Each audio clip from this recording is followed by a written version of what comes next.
Welcome to the DCTV News at Noon program. I'm Kelsey Kiesling. And I'm Kendra Cook. Dolores County Broadcasting Network is the producer of DCTV with support from the Southwest TV Translator Association. If you have a news topic or event you'd like to see covered, give us a call. The studio number is 677-4119. Today's show runs Monday at noon, 3 and 6 p.m. and again is re-aired later throughout the weekend with the other weekday broadcast replays. Today's March 26, 2018. And now, the news at noon. According to the Cortez Journal, as the nation faces a looming shortage of doctors, rural areas such as southwest Colorado could be particularly susceptible. A local organization and similar groups across the state are working to combat the problem by providing students the opportunity to work in rural settings and dispelling misconceptions about rural health care. Much of rural Colorado, including the southwestern corner, is already short of physicians, and across the state, the problem is projected to get worse. The Association of American Medical Colleagues estimates the U.S. could be short between 40,800 and 104,900 total physicians by 2030. Colorado could be short 800 primary care doctors by 2020 and 1,700 by 2030, according to projections by the Robert Graham Center. Primary care doctors are in high demand because they have the widest training and broadest skills, said Dr. Mark Deutschman, director of the Colorado Area Health Education Center Program Office. When a rural physician moves or retires, it takes much longer to find a replacement than it would in an urban setting, Deutschman said. Rural doctors tend to be older and closer to retirement. At the same time, the areas they serve are drawing in older, retired people, and as a result, these areas have a growing need for health care, Deutschman said. Recruiting primary providers to small communities such as Dove Creek is tough because they are isolated, and these areas also tend to have higher rates of mental and chronic illness and poverty, McInnes said. To encourage future healthcare workers to consider rural areas, McInnes Center has between 5 and 10 students from several colleges in Colorado working in its 8-county region at any given time, she said.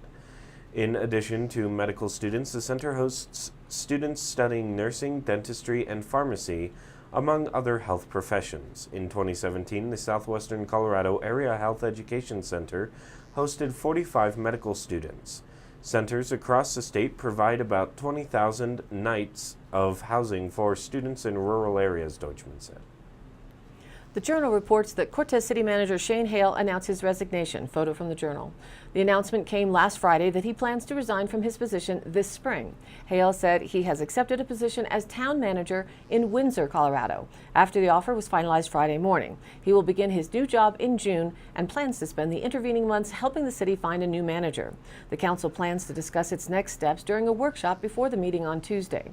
Hale started his job as city manager in Cortez in late 2011 after more than 7 years in Grand Lake, Colorado, a mountain town with a permanent population of less than 500.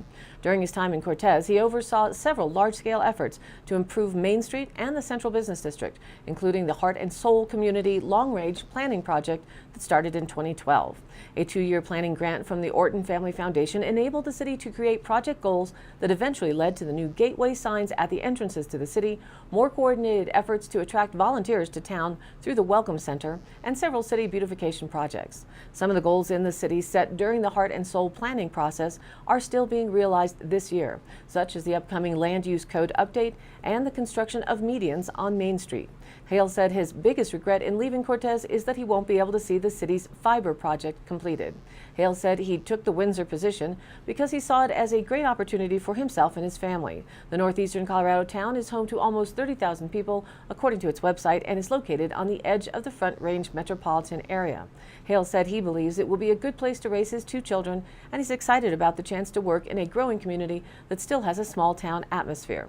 Mayor Karen Sheik, who joined the city council shortly after Hale was hired, said she enjoyed working with him over the past 6.5 years. Shane is a good leader. Although she said she's sorry to see him leave, she wished him the best in his new position. The next few weeks will present a new challenge for the council. The only current council member who was serving when Hale was hired is Bob Archibek, whose term ends in April, so most of the new council is inexperienced when it comes to hiring a city manager. Hale included a booklet called How to Hire a Local Government Administrator in the council's workshop packet for Tuesday, and he plans to ask the council to schedule a special meeting for the following week to discuss the transition in more detail. The first step will be to appoint an interim administrator who can take over Hale's duties immediately when he leaves. Sheik said she and the rest of the council have a lot to learn, but she said she believes the transition will be an exciting time, coming right after an election that could result in as many as 5 new members on the council. Reported by the Durango Herald, many people in La Plata County don't wear their seatbelts apparently. According to an observational study in 2017 by the Colorado Department of Transportation, La Plata County ranked the lowest in the state for seatbelt use, with only 74% of people observed buckled up. Sam Cole, spokesman for CDOT, said the observational study is conducted annually throughout the state with officials positioned at select locations of heavy traffic during the day to observe seatbelt use. The state seatbelt use rate as a whole was 84%, ranking Colorado's 36th in the nation. Cole said the 4 counties with the lowest seatbelt use were all rural parts of the state. La Plata County was the worst at 74%. Montezuma County was at 74.4%, Cheyenne County, Eastern Plains at 75.2%, and Mesa County, Grand Junction area at 75.5%. Not wearing a seatbelt has serious consequences for travelers. In 2017, a total of 211 unbuckled drivers and passengers were killed in crashes in Colorado, a 14% increase from 2016.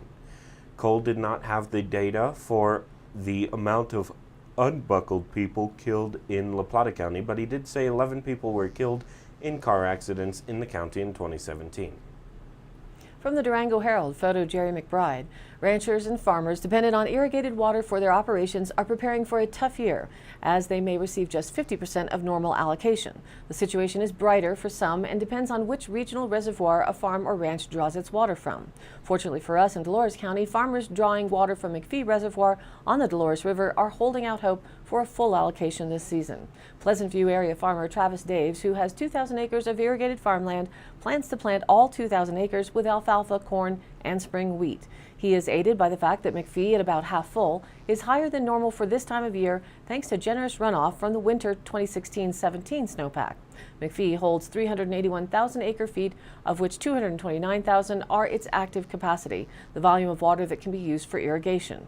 Dave said if the small recent storms continue, farmers drawing water from McPhee will be all right. He's expecting a full allocation of irrigation water, which is about 22 inches per acre. They're saying we'll get close to a full allocation. The worst case scenario is for 70%, he said.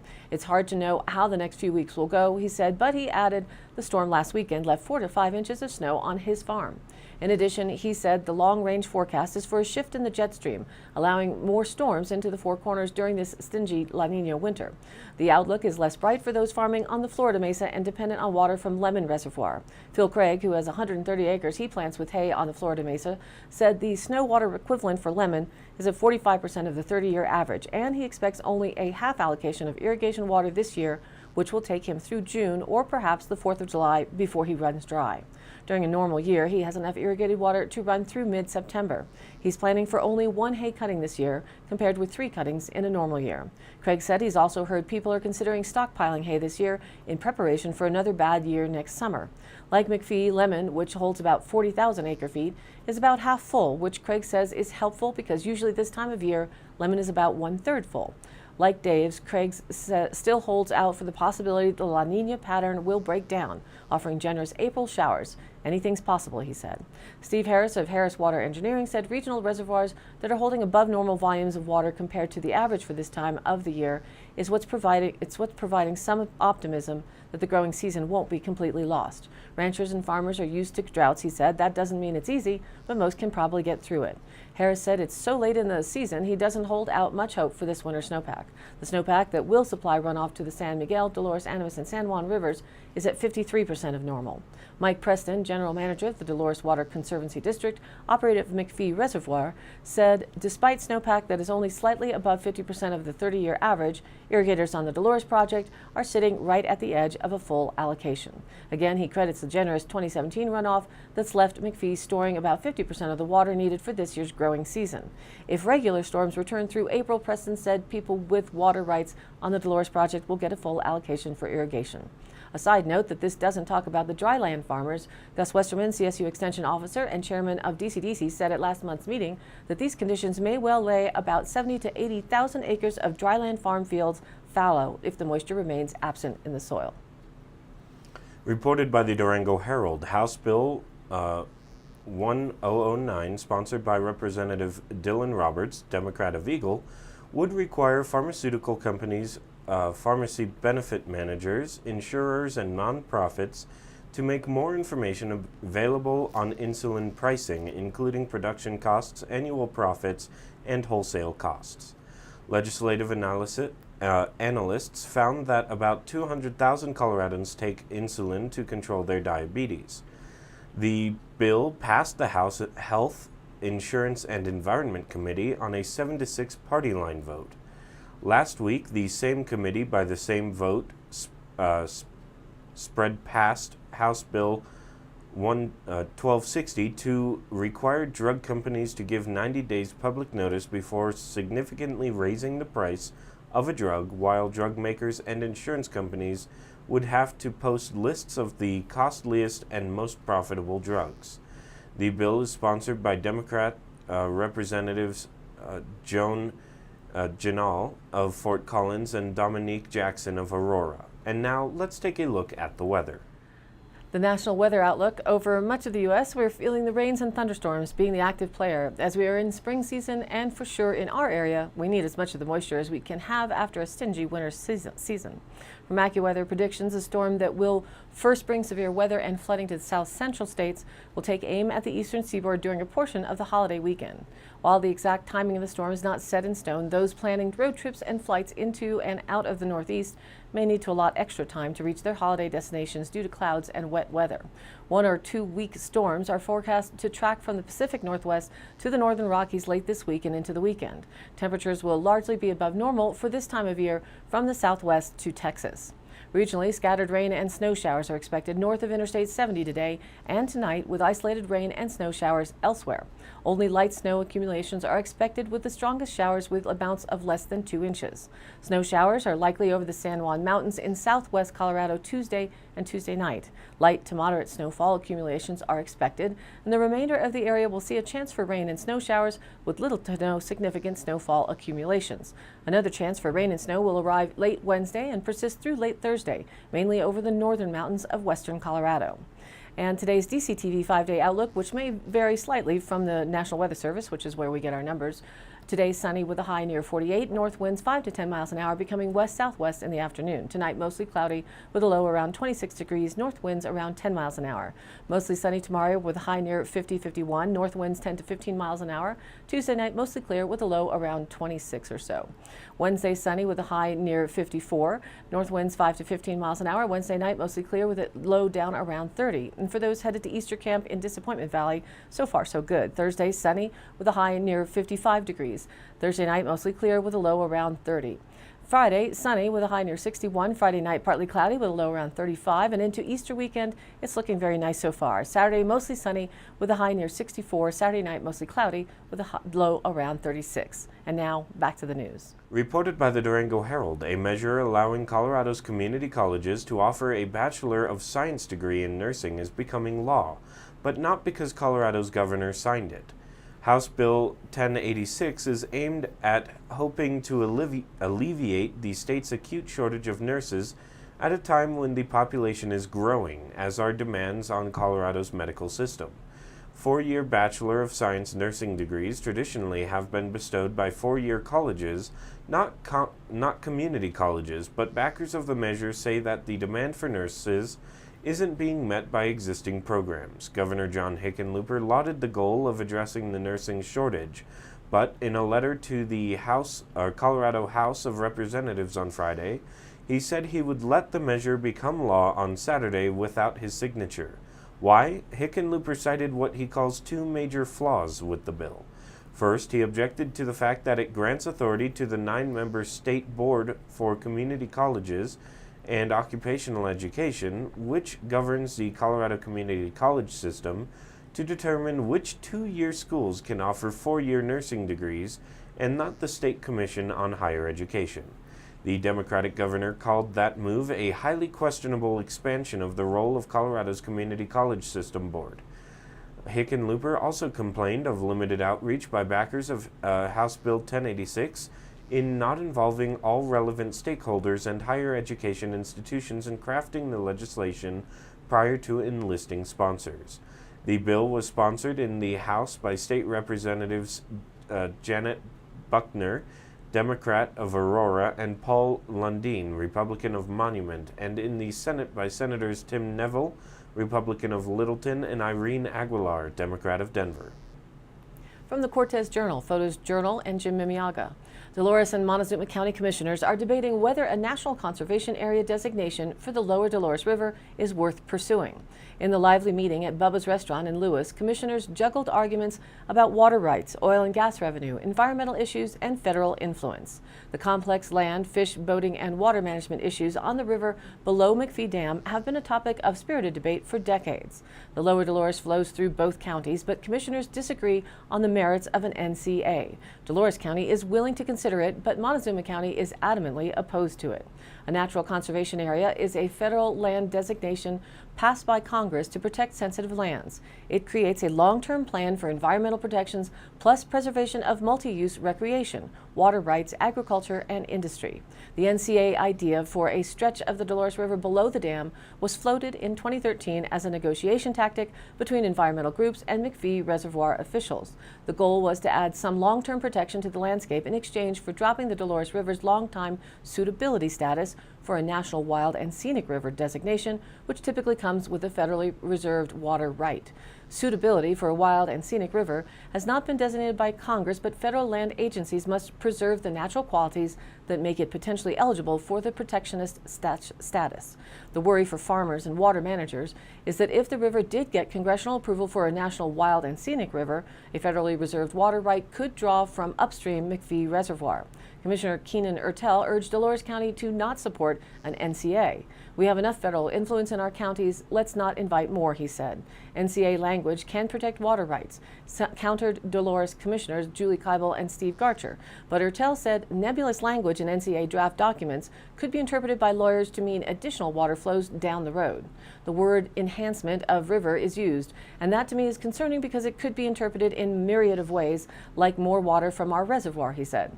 Dolores County Commissioner Steve Garcher said an NCA offers far more flexibility than a potentially wild and scenic designation in the future. "We have Kinder Morgan interested in a possible pipeline across the river in the future," Garcher said.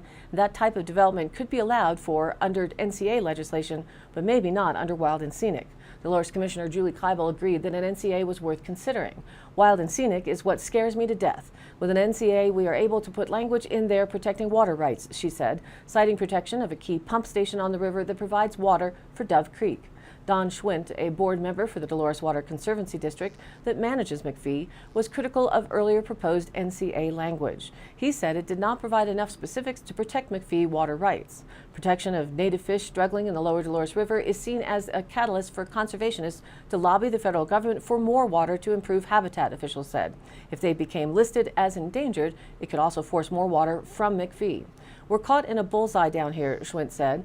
"An NCA needs the right language, and I became convinced the process had been hijacked and that cratered our ability to develop the right language." He said McPhee diverts 63% of the water, and a poorly worded NCA language regarding water rights could become worthless if there is a federal push for more water for native fish. "There are other ways to be proactive," Schwint said. "Asking for federal legislation invites federal players into our water contracts." Garcher said native fish numbers he has seen show they are doing reasonably well without more water. He said creative water management is helping, including timing boating releases to protect native fish spawn and removal of non-native predatory fish such as smallmouth bass. Montezuma County Commissioner Larry Downsukla is strongly opposed to an NCA, saying current BLM and U.S. Forest Service protections are adequate. He said fears of a wild and scenic designation are irrational because the river does not meet the criteria. Do not act on your fears, he said. Ball up and stand your ground. An NCA will chip away at our water rights. There could be a larger conspiracy at work, according to Ertel. Using native fish is a way to draw water away from McPhee and Blue Mesa to satisfy deficiencies at Lake Powell relied on by big cities, he said.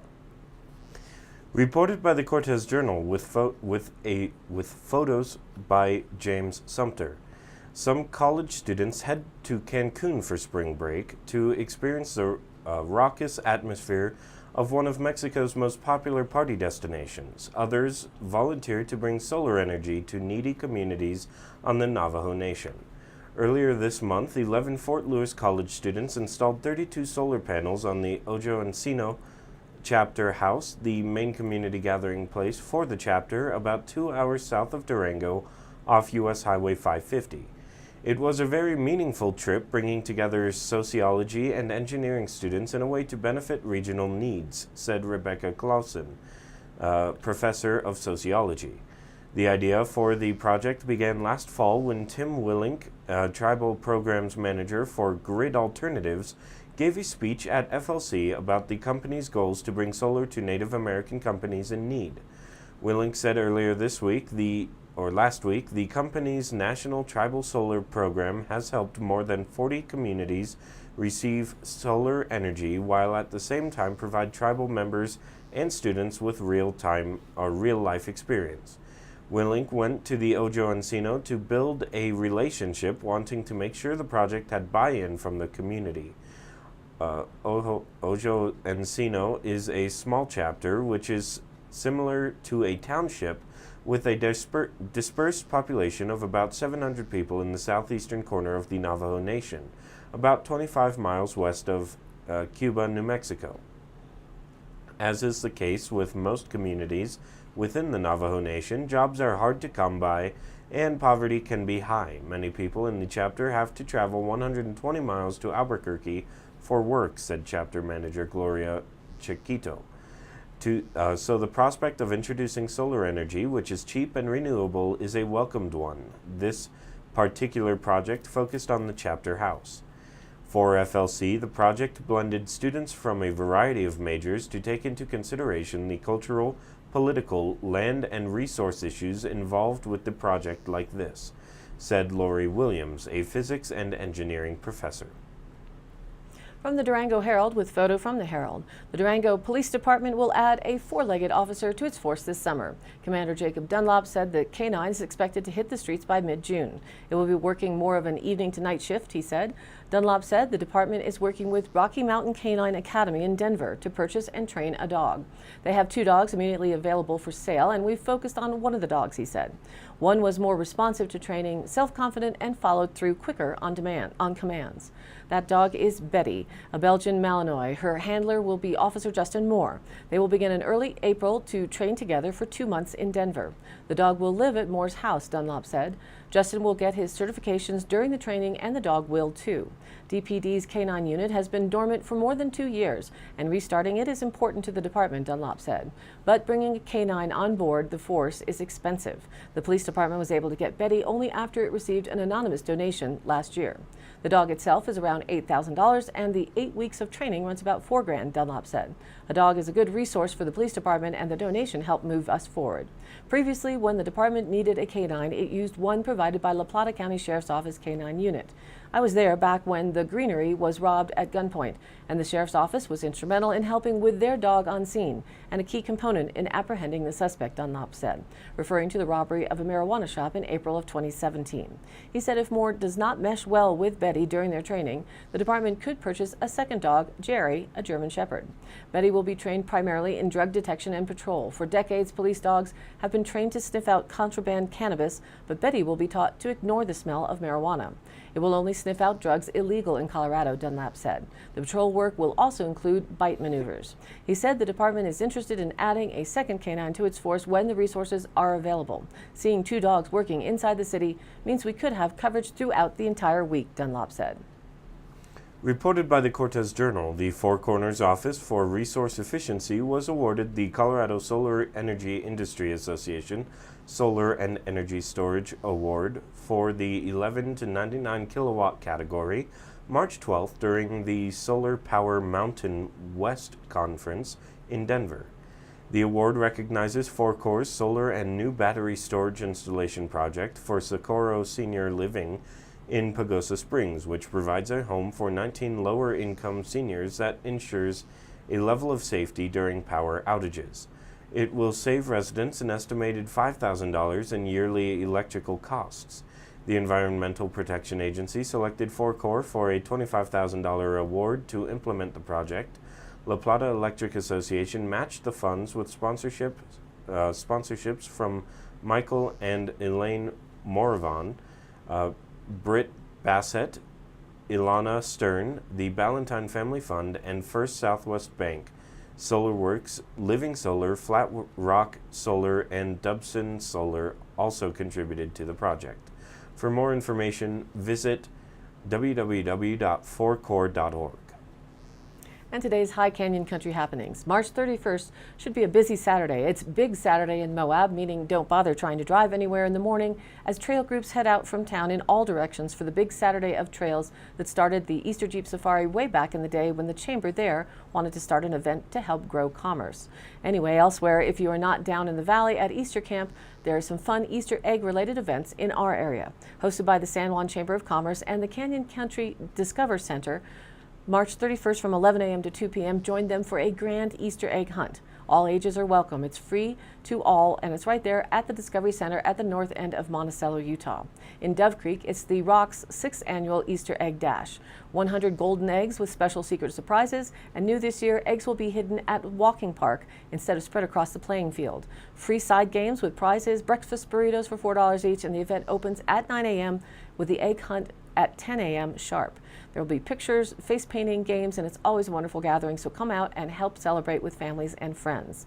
And Mancus is also celebrating. Time for the annual Easter egg hunt and bake sale, March 31st.